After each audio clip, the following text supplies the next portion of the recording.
amis chers internautes, bienvenue dans votre deuxième numéro de votre émission Talk Tech, émission qui parle de tout ce qui est digital, numérique et technologie. Aujourd'hui, comme thème, j'ai la transition numérique, expertise documentaire. Et j'ai comme invité Mamadou Dia, expert en gestion des documents et des archives. Bonjour Mamadou Dia. Bonjour. Bienvenue dans votre émission Talk Tech. Merci Madame Ba de m'avoir invité et de me donner l'occasion de parler de ma passion, de mon métier à travers l'application du numérique. Comme chaque invité, j'ai l'habitude de poser ma première question, c'est comment trouvez-vous le Talk Tech, émission digitale? J'ai suivi la première émission qui parle d'éducation à travers le numérique, oui, qui rejoint exactement un peu mon champ de compétences, parce que bibliothécaire à la base, nous travaillons sur des bibliothèques numériques et autres, également dans le cadre qui nous accueille aujourd'hui également. Et j'ai aimé les échanges avec votre interlocuteur, les problèmes soulevés, les solutions également qu'il a développées m'ont beaucoup marqué. Machallah.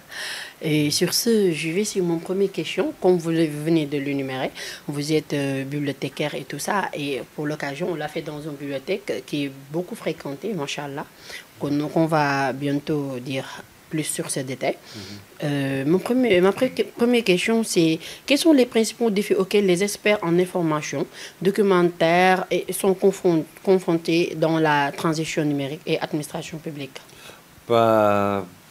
Comme tout expert, hein, présentement, avec l'avènement des nouvelles autorités, vu qu'ils ont parlé après le 4 avril, le président Bassirou Diomaye Faye, il a parlé de digitalisation des procédures administratives publiques et des entreprises.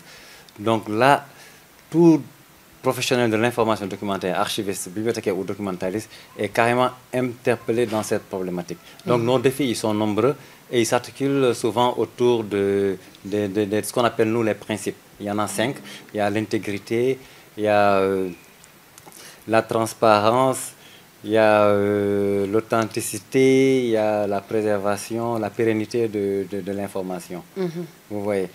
Donc nous devons faire en sorte que la transition se fasse normalement et que les informations puissent être pérennes et intègres, qu'on ne puisse pas en retirer une seule virgule ou une seule phrase. Comme vous savez, les archives sont très sensibles et qu'elles soient également sécurisées. Ok, d'accord, si je comprends bien. Donc vous êtes sur cette voie de faire tout ce qui est archives et documents en digital, quoi. C'est ça, parce qu'on ne peut pas parler de digitalisation ou bien de dématérialisation des procédures, parce que digitalisation, c'est un peu comme complémentaire à dématérialisation et à la GED.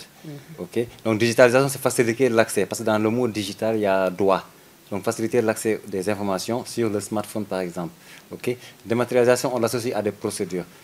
Donc, avant de digitaliser, il faut d'abord dématérialiser certaines procédures. Faire en sorte que, par exemple, vous, à partir de votre téléphone, vous puissiez faire une demande d'autorisation d'absence ou une demande pour avoir votre bulletin de salaire, ce genre de choses. Mais derrière, il y a un système. Ouais. Voilà, derrière, il y a un système qui est mis en place. Okay. Donc, ce système-là, il y a la durée de vie du document qui est en jeu, il y a le circuit du document qui est en jeu. Parce que le document, d'où est-ce qu'il sort et où est-ce qu'il va, qu'est-ce qu'il doit avoir ça, la sécurité et la confidentialité de ces informations-là, c'est assuré généralement par les archivistes que nous sommes. D'accord, M. Dia, je viens sur ça. En fait, on voit que ce temps-ci, depuis qu'on parle de la digitalisation, même les bulletins de notes, maintenant, c'est à travers des SMS qu'on envoie les notes des élèves à leurs parents. Donc, ça fait partie de la digitalisation.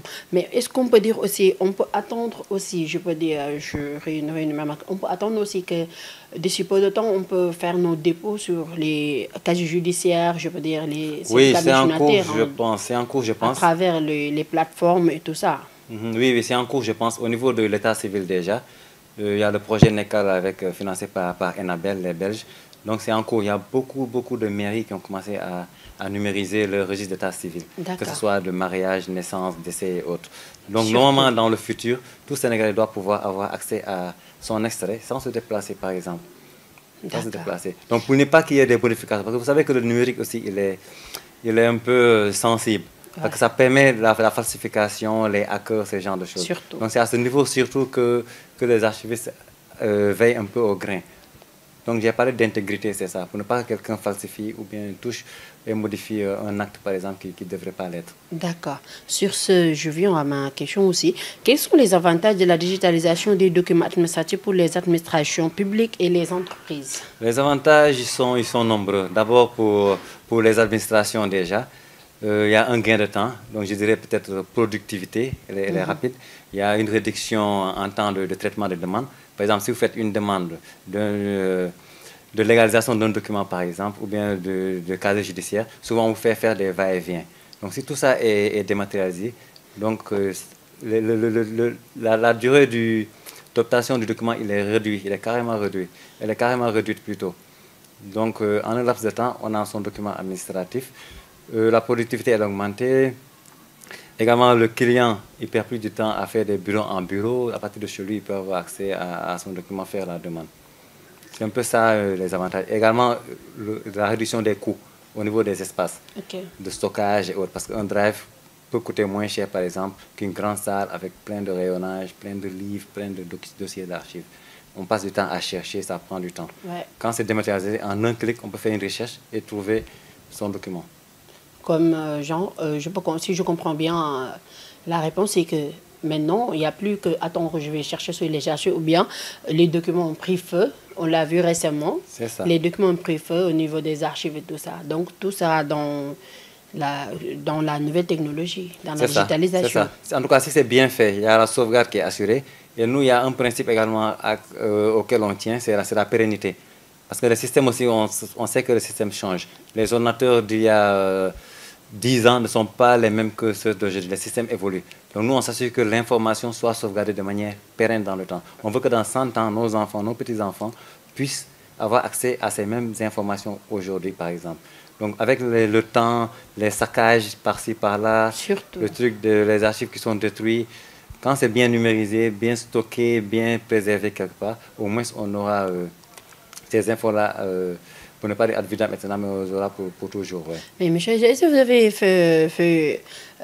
vous avez l'impact, vous avez réfléchi à l'impact qu'il peut avoir si une fois vous avez perdu votre ordinateur, ou bien vous n'avez plus votre disque dur, ou bien vous avez perdu votre téléphone, tout ça, les données qui sont dans cette c'est ça, les solutions aussi existent. Hein. Je ne vais pas me mettre à la place de l'informaticien, parce que nous et eux, souvent, c'est de petits tiraillements. Mais genre, quand vous êtes dans la digitalisation, donc il y a une autre solution. C'est ça. Dans ce même cadre. C'est ça. Donc, oui, c'est ce que je disais. Je n'allais pas me mettre à leur place, mais je sais qu'il y a des drives. Ils ont des solutions de sauvegarde. Il y a des drives qui sont là. Il y a les clouds également. Ok, prenez ces mesures. Il y a des mesures, on peut faire en sorte que quand l'ordinateur crache ou bien autre, on peut récupérer les données. Les données, sans problème. On a des copies ailleurs. D'accord. Un système d'archivage, il est complexe. On ne le fait pas comme ça sur une machine locale du jour au lendemain. Donc il y a tous ces prérequis-là qu'on met en place avant de mettre dans un système d'archivage électronique. D'accord. Donc on s'assure que c'est respecté, quoi. D'accord. Monsieur Dia, quelles sont les meilleures pratiques pour la gestion numérique et des documents dans un environnement professionnel? Les meilleures pratiques, c'est un peu difficile de répondre à cette question. Parce que comme vous le savez, dans nos administrations, souvent les gens sont un peu réticents au changement. Donc tout le monde ne suit pas. Donc il faut d'abord faire une bonne formation aux gens pour qu'ils sachent que ce qui est mis en place, le système qui est mis en place, c'est non seulement pour vous, mais pour eux, pour tout le monde et pour la population également. Et aussi, il faut assurer ce qu'on appelle maintenant un programme de changement de comportement. Ça se fait. Il y a des programmes qui sont spécifiques comme ça, dédiés au personnel, dédiés au public, okay? Pour qu'ils sachent utiliser le système qui est là, qui est mis en place, à leur bénéfice. Okay? Donc, il faut bien les former, bien les informer et les inclure dès le départ. Parce qu'en archivage, il y a le cycle de vie du document. On doit retracer l'origine, d'où est-ce qu'il vient, après où est-ce qu'il part, et après qu'est-ce qu'il faut en faire. Et on doit le conserver pendant combien de temps, et après qu'est-ce qu'on doit faire. Est-ce qu'on doit le détruire, est-ce qu'on doit le conserver, etc. etc. D'accord. Donc il y a tout ça, il faut sensibiliser les personnes et puis les former aux meilleures pratiques, je trouve. Sur cette sensibilisation, vous avez pensé aux personnes qui n'ont pas fait l'éco, comme on dit, les analphabètes, et eux, ils peuvent utiliser leur téléphone, tout ça, mais est-ce qu'ils ont cette notion de pouvoir pratiquer comment le dire encore, de pouvoir utiliser ça pour récupérer des documents, des archives. Est-ce que vous avez réfléchi à ça? Ça peut être le rôle peut-être de certaines collectivités. Par exemple, quand on met en place, si on met en place par exemple, un système pour l'état civil, par exemple, si quelqu'un a besoin d'un extrait et qu'il ne connaît rien du tout à son téléphone, à son ordinateur, s'il se rapproche de la mairie, on peut mettre en place peut-être une application qui est simple pour lui dire, ah, si tu veux ton extrait, il faut rentrer sur cette application, cliquer ici, faire ceci, faire cela, ensuite payer et tu reçois. Okay? Donc, c'est vrai qu'il y a un accompagnement qui doit se faire derrière ces personnes-là, avec des tutoriels très simples, imagés, pour expliquer à la personne comment faire pour avoir accès à tel ou tel document. Donc tout ça fait partie du processus de transformation digitale qui normalement devait être mis en œuvre par nos autorités. D'accord, M. Dia, si je comprends bien, c'est qu'en ce moment, on peut, chers internautes, on peut bien noter que dans quelques, je ne peux pas dire mois, années, mais donc je peux dire bientôt, on aura la digitalisation sur tous les papiers, tous les documents, tous les archives. On n'aura plus à aller dans les mairies, à attendre des heures ou bien des jours pour avoir nos papiers d'état civil, ou bien même dans nos pièces d'identité ou autre chose. Donc tout sera digitalisé. Donc même les archives au niveau de l'université, d'autres administrations, tout sera digitalisé. Une fois que tu demandes l'archive de date, exemple 2014-2015, on te le donne sans problème et tout ça, et tu ne te déplaces pas. C'est ça. Normalement, tous les collègues sont sensibilisés à ça. On a la chance au Sénégal d'avoir l'EBAD, qui est l'école qui forme les bibliothécaires, archivistes et documentalistes. Donc normalement, toutes les structures, toutes les grandes institutions ont des archivistes et documentalistes qui sont formés pour. Donc normalement, même s'il y a de petits dégâts qui se font, les collègues ont pris des mesures concernant la numérisation de leurs archives. Ils ont des bases de données qu'ils gèrent au quotidien où il y a leurs documents et la description de ces documents-là. Parce qu'il ne s'agit pas de numériser et de stocker, parce qu'il y a une description derrière. C'est ce qui fait que quand on a besoin d'un document et qu'en un clic, c'est comme sur Google, on fait une recherche avec les mots-clés, automatiquement on a le document qui est là, le numérique qui sort. Derrière cela, nous veillons à l'authenticité, comme j'ai dit. Pour ne pas que quelqu'un puisse modifier quelque chose, parce que c'est fréquent aussi. D'accord. Voilà. Sur cette formation, pensez-vous que l'État doit aussi s'investir sur faire une formation à quelques nombres de populations pour plus de sécurité, comme vous venez de l'énumérer, comme vous avez fait, vous avez déjà fait la formation en gestion, pour la digitalisation des documents et tout ça. Pensez-vous pas que l'État doit faire cette même formation à la population pour ça? Parce qu'il y en a, comme je viens de l'énumérer, il y en a les analphabètes qui n'ont pas de notion sur ça. Même ceux qui ont fait les bons, comme on dit les instruits, parfois il y en a qui n'ont pas de notion pour ça et tout ça. Donc pensez-vous pas qu'on doit faire cette formation pour tout le monde? Oui, effectivement, mais je ne dirais pas totalement formation, peut-être sensibilisation. Il faut une grande sensibilisation sur ça. Déjà, il faut qu'on sache que les archives qui sont là sont pour nous. Au lieu d'aller les saccager, demain, on va avoir besoin de ces mêmes documents, de ces mêmes informations. Il faut qu'on les sensibilise sur l'importance de ces documents-là, d'abord, avant tout d'abord, et ensuite peut-être les aider, parce que nos grands-parents, ils savaient très bien garder. Moi, ma maman, elle a des photos de tout le monde quand on était bébé, nos relevés de naissance depuis le très bas âge. Okay, moi, j'ai mes cartes de primaire, de cartes scolaires de primaire et autres. Parce que les mamans, elles savaient. Maintenant, c'est de nos jours, c'est différent parce que le papier n'est plus de la même qualité. Le papier est langue. Donc, le papier est langue maintenant se détruit très rapidement, en fait. Donc, c'est cette difficulté qu'on a. Et avec le numérique également, on a tendance à, dès qu'on a un truc, on prend en photo et le papier, on le jette. D'accord. Donc, du coup, dès qu'on perd l'ordi ou bien le téléphone également, on perd tout. Donc, c'est ce problème. Donc, c'est plus une bonne sensibilisation qu'il faut auprès de la population et auprès même des autres agents. Parce que des fois, on est dans... Le monde rural aussi. Oui, monde rural surtout, oui.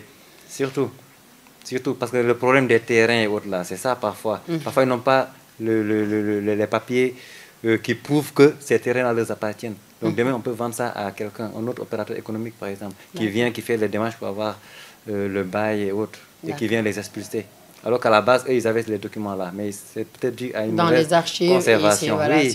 Ou bien leur père meurt et puis les affaires disparaissent. Ok. C'est ça, donc il faut une grande sensibilisation à ce niveau également. Ok, Monsieur Dia, on parle de la documentation des archives. Cette question peut-être ne fait pas partie de notre thème, mais j'en prends un petit peu pour vous dire, puisqu'on est là, on fait notre émission dans une bibliothèque. On voit que maintenant, les enfants ne se ressourcent plus. Et voilà, on voit l'importance, comme vous l'avez énuméré tout de suite, nos grands-mères, nos grands-pères gardent les photos et des archives jusqu'à présent. Et nous, non. Et on est dans une bibliothèque où je peux dire que tout ce que tu as besoin, tu le trouves ici. Et maintenant, avec la digitalisation, tu penses que les bibliothèques vont mourir, comme on dit?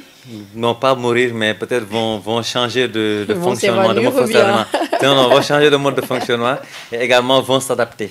Oui. Okay. Parce que il y a des gens qui préfèrent venir à la bibliothèque lire le physique, sentir l'odeur du livre. Ouais. Il y en a, ils peuvent lire sur ordinateur. Moi, par exemple, je ne vais pas lire sur mon téléphone portable. La preuve, quand je suis arrivé, il a mis un livre de 60 pages entre mes mains.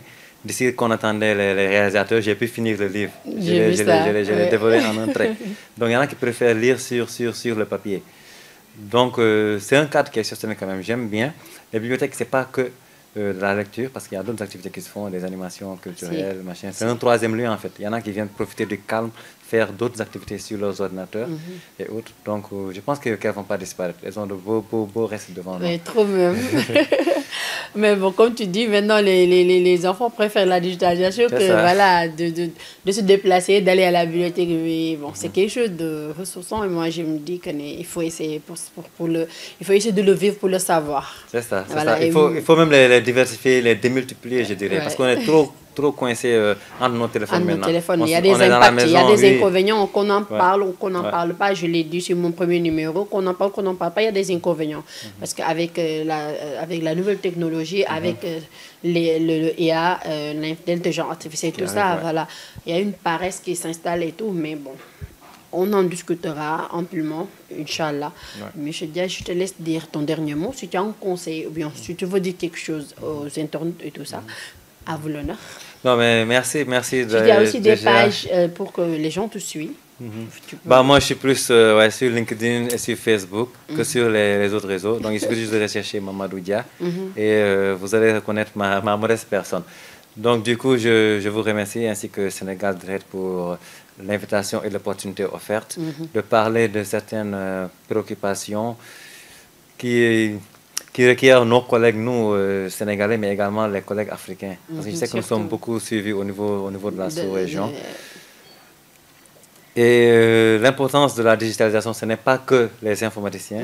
Donc, il faut à la base mettre en place un bon comité avec l'ensemble des acteurs, très inclusif, pour pouvoir réussir ce genre de projet. C'était ça peut-être mon dernier mot. Ouais, si tu as des personnes à saluer avant de...